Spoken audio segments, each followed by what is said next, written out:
ให้ชมสมระเลยบดีនៅសារអាមេរិកអត់ទៅណាទេគឺនាំគ្នាទៅវត្តបងគាត់ឈប់សម្រាកប៉ុន្តែខ្ញុំចេញពីវត្តធ្វើការសំណង់ធម្មតាទៅវត្តអត់មានគម្រោងខាងនឹងទៅទេស្រស់ស្រួលគ្នាក៏ចេញដំណើរប្រុយតែម្ដងស្រស់ស្រួលគ្នាពេលល្ងាចពេលព្រឹកឡើងចេញដំណើរធ្វើម្ហូបបែបងាយងាយថ្ងៃនេះធ្វើម្ហូបបែបជុំគ្នាចឹងអត់សូវខ្វល់ខ្វាយច្រើនទេឬម្ហូបដោយសារតែយើងបែងចែកការធ្វើជួយធ្វើគ្នាអ្នកតិចអញ្ចឹងណាមានបន្លែមានសាច់មានអីចឹងទៅថ្ងៃនេះដែរគឺទៅប្រកេនលោកនឹងចង្ហាន់លោកថ្ងៃនេះគឺយើងធ្វើបាញ់ហយនេះគឺជាទេសភាពយើងជិះតាមផ្លូវពេលយើងទៅវត្តហើយវត្តនៅឆ្ងាយបងប្អូននៅនេះវត្តជិះឡើងចិត្ត1ម៉ោងបងប្អូនយើងជិះរឿងលុបផ្លូវតូចខ្លះផ្លូវធំខ្លះអញ្ចឹងណាហើយនិយាយទៅក៏ឆ្ងាយដែរណាជិះមកអស់ខ្យល់ដែរបងប្អូនព្រោះចិត្ត1ម៉ោងដែរឥឡូវនេះគឺមកដល់វត្តហើយនៅចុះពីលើឡានភ្លាមមកទទួលហ្មងហើយខ្ញុំដូចអត់សូវត្រូវធៀបជាមួយនឹង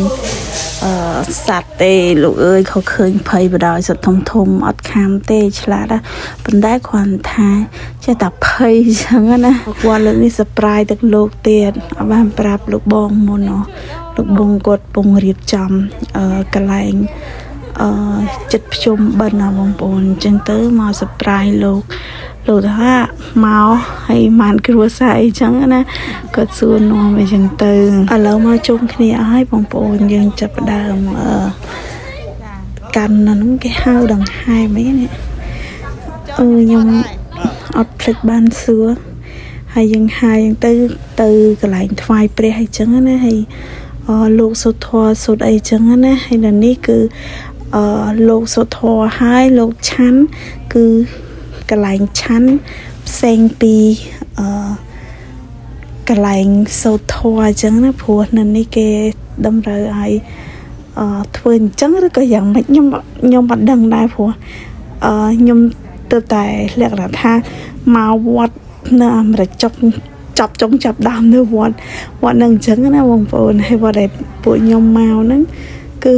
វត្តអារីโซนาខ្មែរអារីโซนา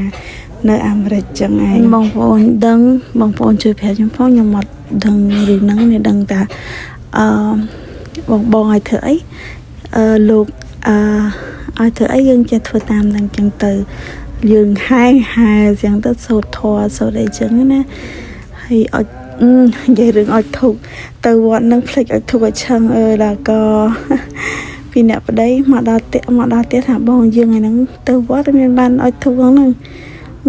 ផ្សងនៅក្នុងចិត្តហ្មងទៅឥឡូវសូត្រធម៌សូត្រអីហើយអស់ហើយគឺដល់